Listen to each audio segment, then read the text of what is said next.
Hey guys, what's up? It's Megan. Welcome back to my channel. Today I want to do a video about what it's like having a mental illness and also being a new mom and having a newborn. Today is my daughter Remy's 2-month-old birthday, and the time has absolutely flown by so fast. I can't believe 2 months have already gone by. But in my last video, I told my birth story, and I basically just want to talk about what's happened since she's been born up until this point that we're at today. So I left off with my birth story that she came, right? So after you have a baby, then you are moved from the delivery room to like a recovery room. And basically, I was already in so much sleep debt at that point. So I already hadn't slept in so long. And then now you have this baby and you're definitely not gonna sleep right after you gave birth. I mean, if anyone out there was able to do that, then more power to you. But I was way too like excited and going on adrenaline to sleep. And so basically something I don't feel like anyone ever warned me about with having a baby is kind of like what happens after you are done delivering.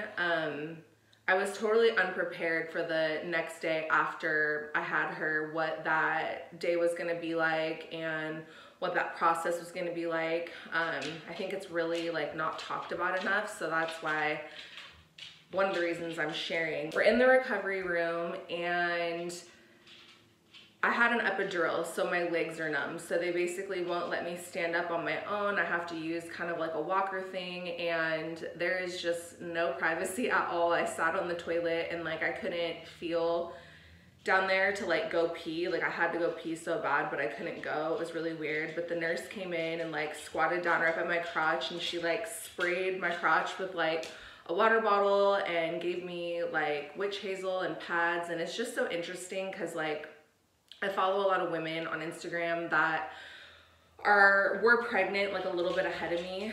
And I noticed whenever I've seen videos about women packing their hospital bags, they post all these things that, you know, I had that didn't make sense, but then when you have a baby, it just like automatically makes sense. All the nurses in my delivery portion were really great.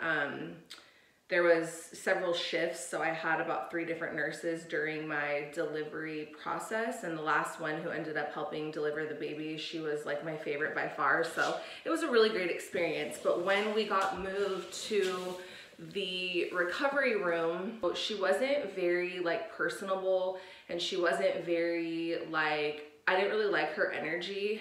And you know, I have this brand new baby, I'm kind of like in shock, and then she kept taking Remy's temperature and her temperature wasn't like where it should be. And so she was like, okay, like hold her on your chest and I'll give you extra blankets, but like if her temperature doesn't go up, like we're gonna have to call the NICU, which is gonna put any new mom like into a complete panic. And so I was like freaking out, and then she like took her away from me and brought down this like heating lamp and put her under there, and Remy was just like crying, and I was just like, I had so much anxiety, my heart was racing, I felt sick to my stomach, I felt like, you know, I kind of like yelled at her. I was like, give me my fucking baby back. I was like, I don't want her under those lights, she's better off with me. She only cries when you take her away from me, so like give her back, like it's my baby. I don't want her under those fucking lights. And Kyle kind of like stepped in and was like, whoa Megan, like chill, like she's just trying to help. And I was just like, I apologize. I was like crying. I was like, I'm so sorry, like I'm not trying to be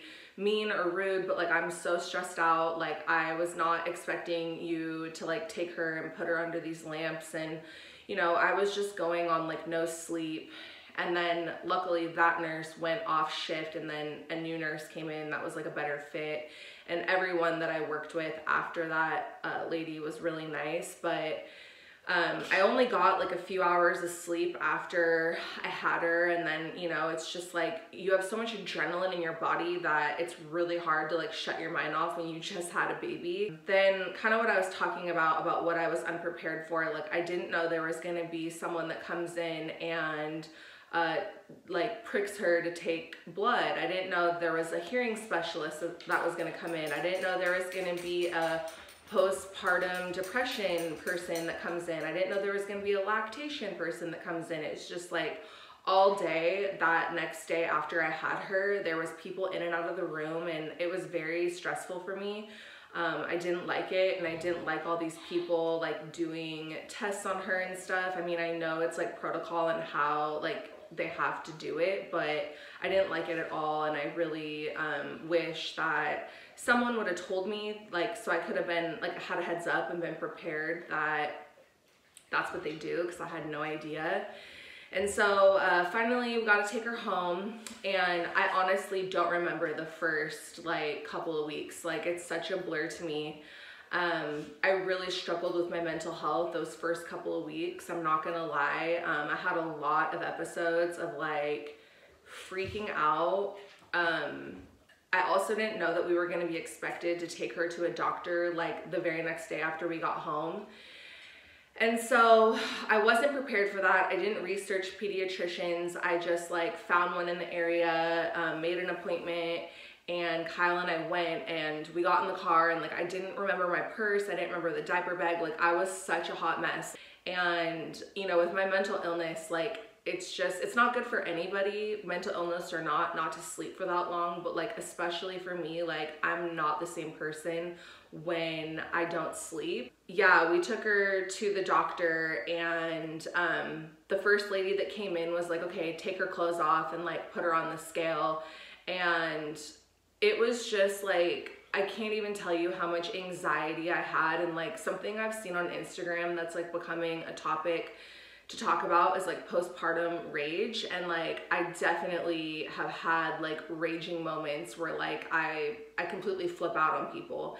And you know, it's not anything I'm proud of, but it's like something that like in the moment I can't really help, because I, you know, I'm going on no sleep. That's the biggest trigger for my mental illness. And you know, I'm just a very like strong personality anyways, and I speak my mind, and I'm not afraid to like say exactly what I think, especially when it comes to like my brand new baby. The doctor came in, and I was just like, I was sweating. I like had taken my shirt off. I was like boob out, like feeding Remy.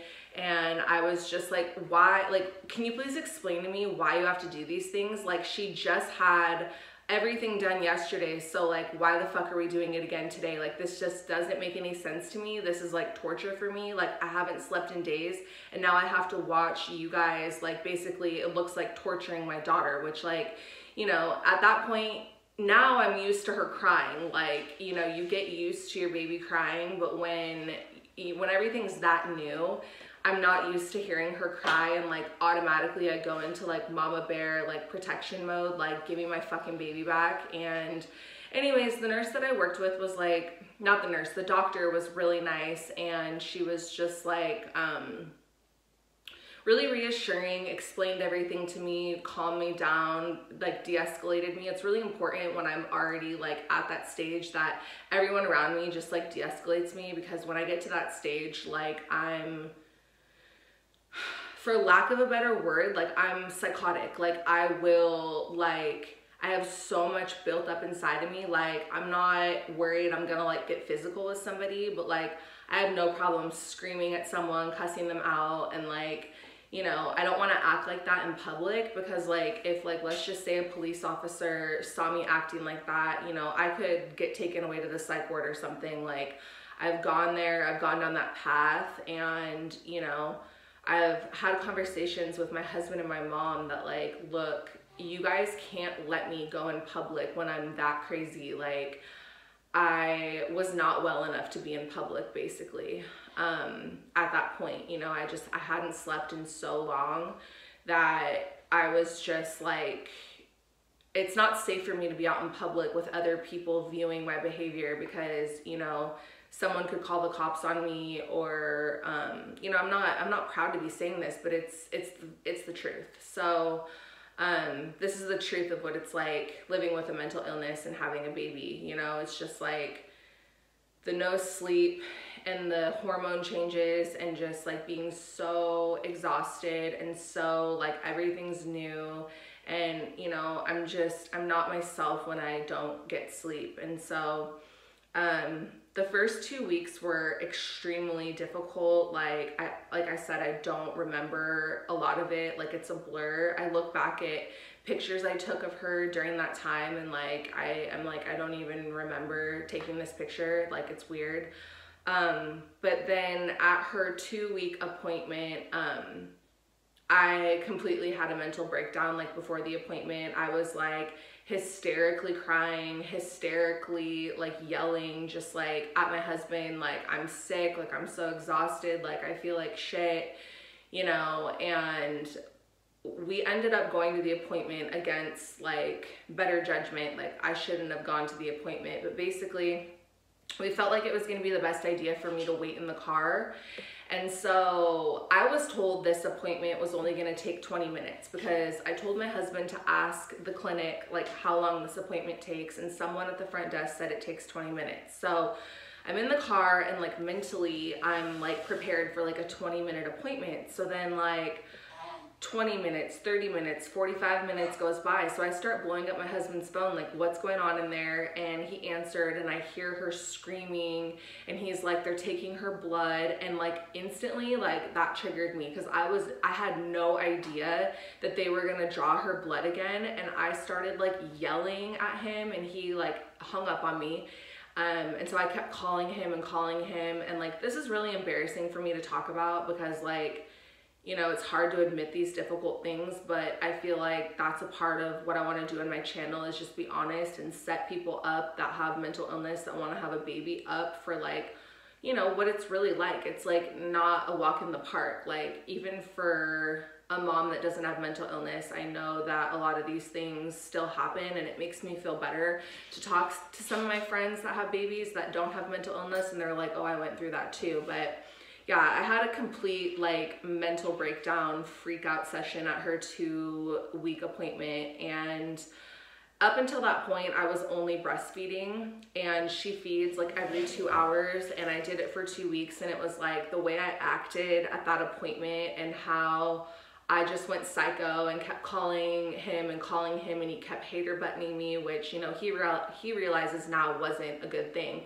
But I was like yelling at him, like, get her out of the fucking appointment, like, bring her to me. Like, I was like, and then I called my mom, I was hysterically crying. Then my mom called Kyle, and eventually she came out, and once I had her in my arms, like, everything was better. But, you know, I was really like embarrassed because clearly the doctor and the nurse were in the room with him, and they knew that I was like in the car in the parking lot freaking out. And so that wasn't like a proud moment for me, but you know, it is what it is. After that appointment, we came home and like talked to my mom and talked to my husband, and like I promised myself and my psych nurse that if breastfeeding was affecting my mental health negatively, like, I needed to make changes. And like, I really do love breastfeeding. It's really special to me, and I really enjoy it. I know that's not everyone's experience, but that's my personal experience. And so the first 2 weeks, I just didn't want anyone else to feed her besides me. But then after that episode at her 2-week appointment, I realized that like I needed to like accept and take some help. And so I started pumping, and my husband started helping me give her bottles to give me a break, like every other feeding or whatever. And that like made all the difference. Like, once I started getting like more hours of sleep, then I started like feeling like myself again, and feeling like you know, I can be the best mom. Because when I'm that sleep deprived and I'm that like, you know, I wouldn't say that I was manic, and I definitely wasn't depressed, but like, it's like during that time I was having a lot of PTSD flashbacks of my manic episodes.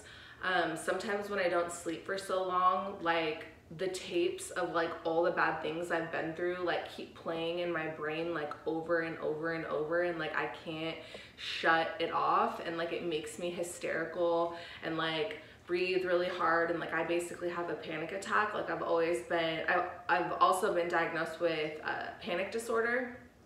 And so like having panic attacks is super scary, because it's like, for me, like mentally and physically, I feel like I'm living in 2017, and like I'm seeing the cops, and that's what my brain is like telling me. Like, it's like almost like I'm hearing voices telling me that, you know, it's the past, but obviously it's the present. And so my husband and my mom, it's like really scary for them to like see me like crying and like I can't breathe and like having these like attacks. But the problem was resolved once I started sleeping again. And like, I'm so grateful that my husband is such a hands-on dad and like so helpful, and like, you know, he knows that I have a mental illness, and like he, you know, wants nothing more than to help. And like, you know, he needs his sleep too, but like, to be completely honest, like he does so much better with no sleep than I do. Like, I am a train wreck unless I get at least 8 hours of sleep. And so,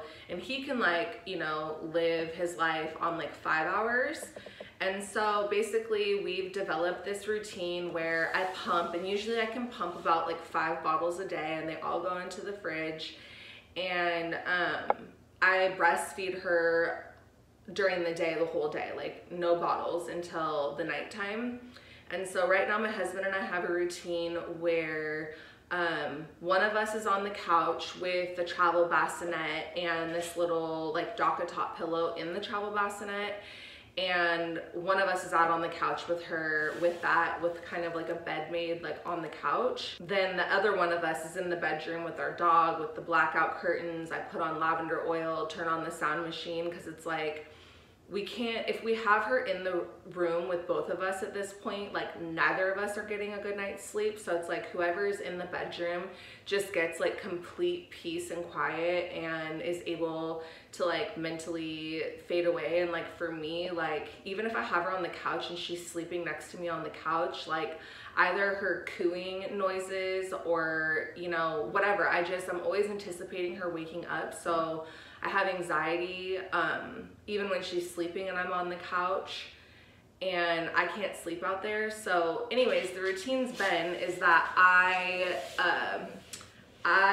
am out there with her till like between 1 or 2 in the morning, and then I go wake my husband up, and then he comes out to the couch, and he can like fall asleep on the couch in like 5 minutes. Like, I'm so jealous of him. Like, it takes me so long to fall asleep, and like, you know, I think I've mentioned in my other videos, like I have to take medication to sleep. Like, I don't have the natural ability to like shut my brain off on my own. Like most people, like I don't have that ability. Like, I can't sleep without taking medication. Once I know I'm gonna go get him, about an hour before I go get him, I take my medication. So when I go in and wake him up, he just like tiptoes out to the living room, and he can go right to sleep on the couch. And you know, luckily for the most part I get her down, and you know, even like he'll go to bed at like 9 or 10, and then he'll sleep until 1 or 2 when I go get him.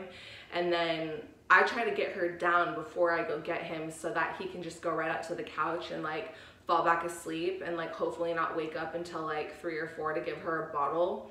But he goes to work around like 6:30, so I sleep soundly from 1 a.m. until around that time, and he brings that bassinet into the bedroom with me, and then he heads off to work. So at that point, then I'm back on baby duty, and I take care of her by myself like all day throughout the day. I'm a stay-at-home mom, and I mean, although sometimes I do miss working, and I do like consider doing hair again in my mind, like I just know with like my mental health, like it just wouldn't work. And yeah, I just know that that wouldn't happen. So I'm really grateful that I get to be a stay-at-home mom. And like this morning, her and I went back to sleep, and we woke up at like 10. So, you know, I don't get like all the sleep necessarily like at once. Like, I sleep odd hours, but in total I'm getting good sleep, which is really important. To be honest, like I absolutely love being a mom. I love changing diapers. I love giving her a bath. I love dressing her. I love nursing her. I love playing with her. I love just everything about her, and being a mom, it's like seriously so incredible. I've never been so happy. The only part that was really messing me up was like not sleeping. And again, I'm so grateful that like I'm able to have help and get sleep. And I know that like a lot of new moms don't get that luxury, but I have to have that luxury because it's just like, it's not an option. Like I am a complete, not only do I have these episodes and panic attacks and flashbacks with not sleeping, I'm also really grouchy, really bitchy, really snappy, really rude to my husband. And like, you know, that's not good for our marriage. Like we have to put our marriage first in order to be the best parents to Remy as we can be. And so at this point, I feel like we've really figured out a good routine, and I feel like we're really killing the game at being parents. I mean, like, I'm so happy I'm sleeping better, and when you sleep better, everything else just like falls into place. And, you know, I take my medications diligently every single day. I do not miss a day. I know that's a huge reason why I haven't had any postpartum depression, is because I don't mess around with medication, and I always take it, and I accept that I need it. And, you know, that's the key, because like in the past, like I did mess around one time since my diagnosis with like toying around with like, you know, tapering off my bipolar medications and stuff. And like, that was a freaking disaster. And I had a really bad manic episode. So, I don't know, for me, it takes what it takes. That was enough of a lesson for me to be like, okay, I don't ever want to go through that again. So again, I take my medications like I'm supposed to. And so all in all, like, I'm just going to kind of wrap up the video of like, if you are watching this video and you have a mental illness, like it's very possible to become a mom or a dad and have a family and all these types of things. But the things that I think are the most important is to have a great relationship with your provider, either your psychiatrist or your psych nurse or whoever you decide to see, and have that good, strong relationship. Be on medications. Don't mess around with, you know, oh, like, I don't want to take this medication because, you know, if you think of any reasons of why you don't want to take it, like, you have to ignore that voice and take your medications and not mess around, because it would truly, from my experience, be a complete disaster if I stopped taking my medications with, you know, being a new mom. It would be a train wreck. So I highly recommend being on medications and staying on medications. I also recommend, like, I would not try to get pregnant if you're not in a relationship that is strong, with a strong partner to help you, because I'll just speak for myself. Like, I could not do this on my own. I do not know how single moms, teen moms, I do not know how people do it, because there's just, I'll fully admit it. Like, it's okay for me to admit it. Like, I could not do this by myself. Like, I definitely need help. Like, I could do it by myself if like there was some sort of a tincture or shot or something that just like you shoot it in your arm and like boom, you have 10 hours of sleep. Like, then I could do it on my own, but that's just not the case. Like, newborns, they feed constantly, and I know it's gonna get easier. We do plan to sleep train her when she's a little bit older. I've done research and read that it's not recommended that you sleep train a baby until they're like 3 or 4 months old. So we still got a little ways to go, but for now, our routine is working super great, and I'm honestly so thankful for that. So taking your medications, having a great relationship with your provider, having family support, friend support, having a spouse or someone that's gonna, you know, help you with everything and encourage you.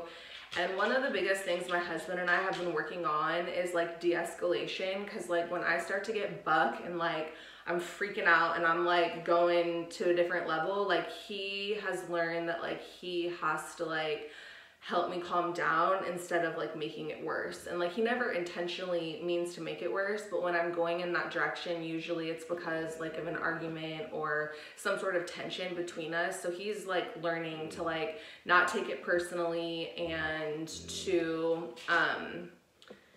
to understand that like I live with mental illness and like I'm going to like a level I don't need to go to, and he needs to like calm me down. So it's a work in progress. Like, it's a ongoing journey. Like, it's never going to be perfect, but as long as like there's communication and you know, he has to go to the bathroom.